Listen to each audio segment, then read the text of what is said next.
Good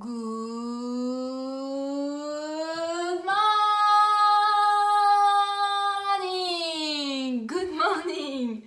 Nouveau jour, nouvelle question et aujourd'hui c'est une question de couple mais surtout de solitude. En fait j'ai quelqu'un qui m'a demandé comment quitter son partenaire quand on a peur de la solitude. Alors elle n'aime plus son partenaire, sa relation de couple ne lui convient plus. Elle en est même malheureuse, mais voilà, au moins je suis avec quelqu'un, je ne suis pas seule et j'ai peur de la solitude. C'est quelque chose que j'entends beaucoup trop souvent parce que voilà, on est dans une relation qui est limite malsaine, mais je préfère être dans cette relation-là que d'être seule face à moi-même. Déjà, premièrement, tu as besoin de changer ton lien par rapport à la solitude. La solitude est une bonne chose. La solitude, c'est super, c'est un moyen, c'est une période parfaite pour se redécouvrir, pour apprendre à s'aimer, pour savoir qui tu es devenu depuis tout ce temps-là, de faire le point sur toi-même. Si tu n'es pas capable d'être seul avec toi-même et de faire ce point-là, alors ça veut dire que tu te fuis quelque part. Et si tu te fuis, alors ça veut dire que tu fuis aussi l'autre. C'est simple, si tu ne connais pas ce qui est là, et si tu n'es pas OK avec ce qui est là, comment peux-tu offrir ton intimité? Tu n'es pas intime avec toi-même. Et comment peux-tu recevoir l'intimité de l'autre? Ça va bloquer.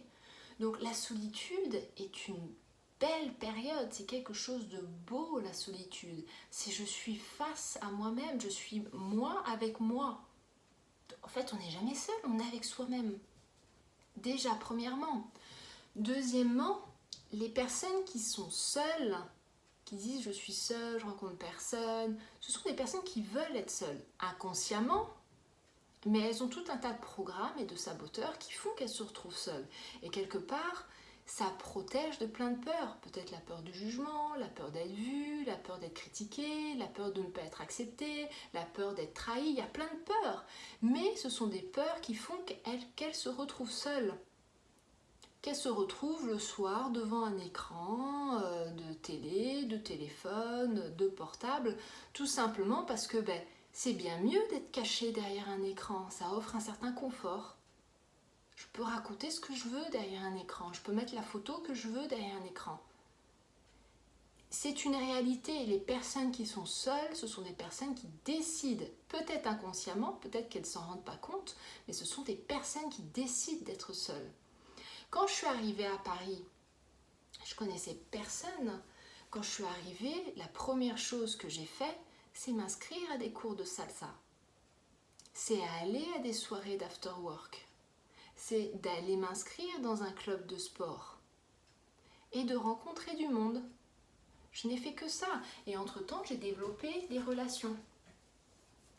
J'ai un ami, mon ex-petit ami, il était anglais. Quand il est arrivé à Genève, la première chose qu'il a fait, c'est s'inscrire à un club de rugby. Ensuite, c'est de s'inscrire à un club de boxe. Parce qu'il faisait du rugby, il faisait de la boxe. Il a développé tout autour de lui un réseau.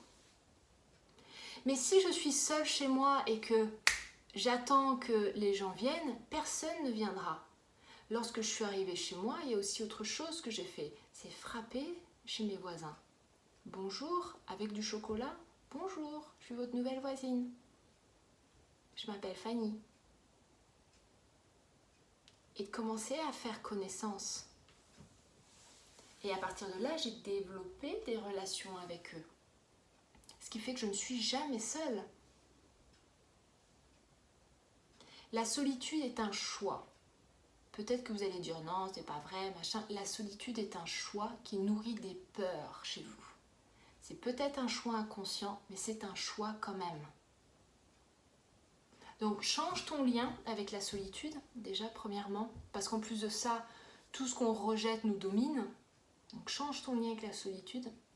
Et puis deuxièmement, commence à avoir une vie à toi, pas une vie de couple. Trop souvent les couples, je ne sais pas pourquoi, il y a une espèce de truc où il y a plus de deux personnes. On devient une espèce de boule et c'est le couple qui parle. On a été au Maroc, on n'a pas aimé le Maroc, parce que le couscous, On ne parle plus pour soi, on parle pour le couple. Tu as besoin de te retrouver toi comme individu et de penser par toi-même, d'agir par toi-même et d'avoir des activités par toi-même. Et souvent, le simple fait de faire ça, tu vas rencontrer de nouvelles personnes et ta vision, toutes les projections que tu as sur le monde extérieur vont naturellement se transformer et tu vas gagner en confiance aussi à ce moment-là. Et peut-être même que ton couple va renaître. Peut-être. Voilà, sur ce, j'espère que j'ai répondu à ta question. Mettez-moi en commentaire quel est votre lien avec la solitude à vous. Est-ce que vous arrivez à être seul? Est-ce que vous êtes OK quand vous êtes seul? Est-ce que vous êtes angoissé quand vous êtes seul? Chacun a des manières de réagir différemment face à la solitude, mais c'est un joli sujet justement à observer. Donc mettez-moi en commentaire exactement quel est votre lien avec la solitude. Et puis mettez-moi un petit bouton like ou j'aime pas, hein, vous faites ce que vous voulez.